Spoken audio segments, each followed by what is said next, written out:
So this gospel seems to me one of those that's very confusing.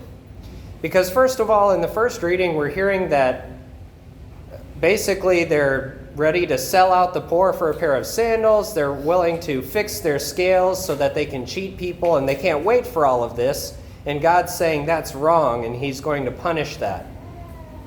Also in this same gospel, it seems like Christ is saying the person who's trustworthy in very small matters is also trustworthy in great ones, and if you're dishonest in those same matters, you're dishonest in great ones.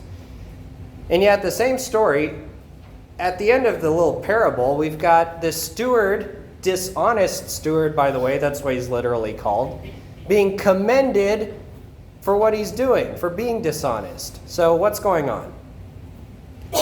First of all, we have to kind of understand the context of what's going on.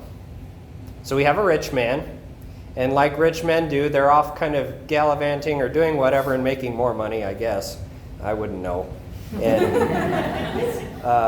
And so he has to have somebody in charge of his land, in charge of his property.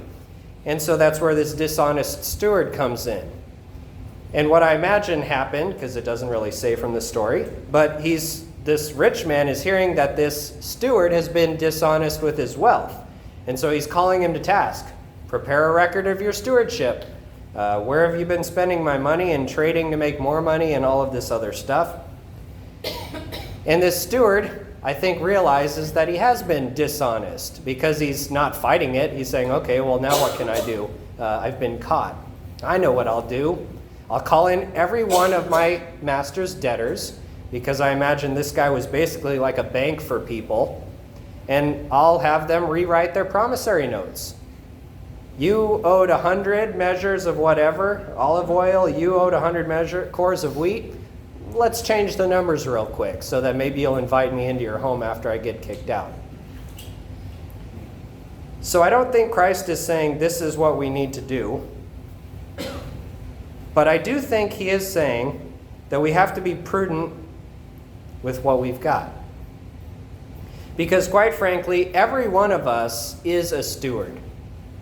There's nothing that any one of us has received that we, in a sense, own or deserve. Every gift we've been given has been given by God. The God who breathed life into us, the God who's given us time, talent. Every talent that we have is a God-given gift. Even the treasure that we earn. I can kind of get tempted to look at myself and say, oh, look at all these cool things that I've done, or these projects I've built up, or this wealth that I've built up, although there's not much of that. I'm a priest, remember. But at the end of the day, it's not mine. None of it's mine. It all belongs to the master, to the rich man, the richest of men, to our God. And so, we're all kind of called to task to say, how have we been using the stewardship that we've been given? Because every one of us has certain circles of influence, certain talents, certain all of these things. And the Lord is calling us to use them well.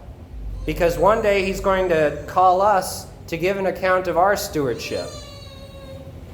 And so for those of you who are married, part of your stewardship is to help your spouse get to heaven. For those of you who have children, part of your stewardship is to help those children get to heaven.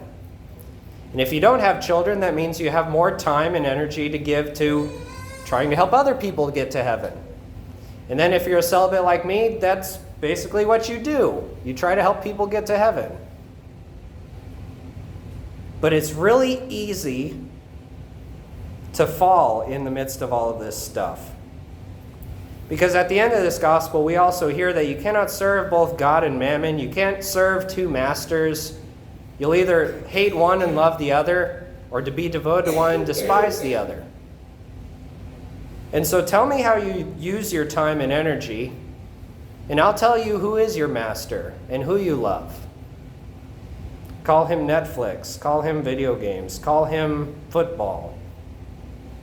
Who am I serving? Who is getting the stewardship of my time and energy and money and everything? So the Lord is calling us I don't know to what necessarily, but he is calling.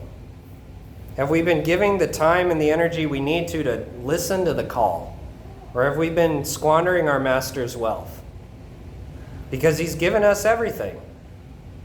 And he has great expectations because he's the Lord of the universe. And even more than that, because he loves us. And ideally, we love him. That's why we show up here. And we want to make that love ever grow so that others can encounter it also.